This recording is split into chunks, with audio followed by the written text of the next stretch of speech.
All right, so while that's drying, I'm going to give you all some tips on how I do things. I know it looks like it's a mess, but it's really not. I have my colors mixed up in these cups that you get from the automotive paint stores.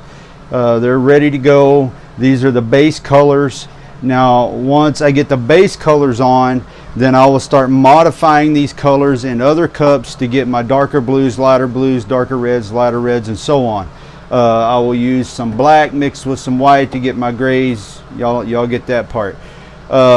What these are the primers that I use with the activator and the primer. It's a high solid primer. For you guys that really want to know, this stuff is Acme 2K HS urethane primer. HS stands for high solids, and then it's got the 2K HS hardener, and usually within about 3 hours it's ready to sand and move on. This is a clear coat that I use.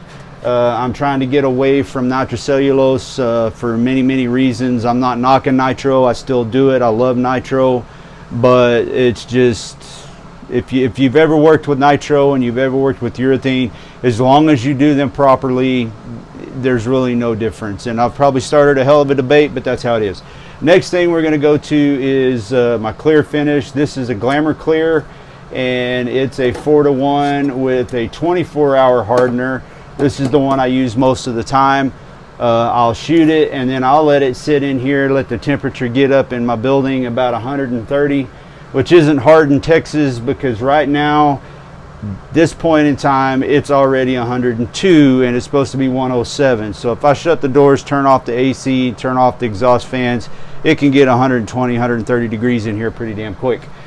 This one is a 2-hour. And what I use this for, and I don't know if y'all, I was going to do a video on a guitar I built here a while back, and I was kind of on a deadline.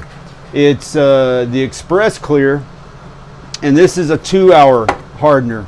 So what happened was, when I was sanding the back of the guitar, sanded through, so naturally I'll always mix up more paint. Hint, this will be on the test later.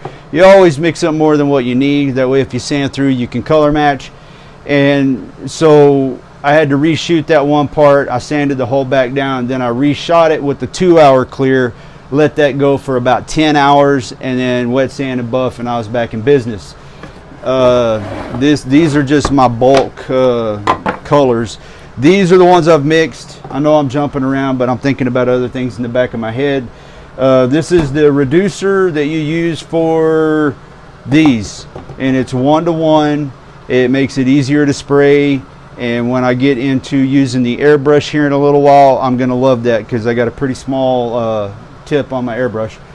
These are the compounds that I use. These compounds are the buffing. This one here is step 2, or no, I'm sorry, this is step 1, and this is a rubbing compound, and I put that on with some little 3-inch pads on a variable speed drill. And then I go to step 2, which is a excuse me, machine polish. I don't have the exhaust fan running right now, so you guys can hear me, so I'm sucking up fumes for your benefit. And if I fall down here in a minute, somebody call 911. So what we're doing here is this is a polish, and then it goes on in the same fashion. And then this one here is a ultrafine machine polish. And then once I'm done with that, over here, y'all probably saw it in the background, it's got a black bag over it. That's my actual machine buffer, and I will go over it one more time with that. So from start to finish, the process is paint, clear coat, and then I wet sand 1500, then I go to 2000, then I go to 3000, then I go here, here, here, and here, and it usually produces a very good finish. So the key is, you can't glop this stuff on, you can't glop nitrocellulose on, you can't glop anything on, because if you do, you're just getting the finish too thick, and that will cause problems. So we should be good and dry now, so we're going to move on to shooting the red. The reason that I waited for the white last is that way I can shoot the white part of the flag and the star at the same time, and I don't have to keep cleaning my gun. The last thing I do want to talk about before we get back to painting is keeping your guns clean, especially when you're working with these materials here. If you don't clean your gun and you don't clean it well, that gun's going to quit working on you. It's not going to give you a good finish. And so there's two schools of thought. School A is you buy cheap guns that work well, and then when they quit working well, you trash it and you buy another one. This gun right here, I got this at Harbor Freight. Y'all just saw the finish that it laid down. The gun works great. I have no complaints. But in about 6 months, it's going to go in the trash, and I'll go buy another one for $35. There are other guns out there on the market that are hundreds, $400, $500, $600 guns. As long as you clean them well, they put down a beautiful finish. But it just depends on where you're at in your career on making guitars, whether you're a hobbyist or a pro.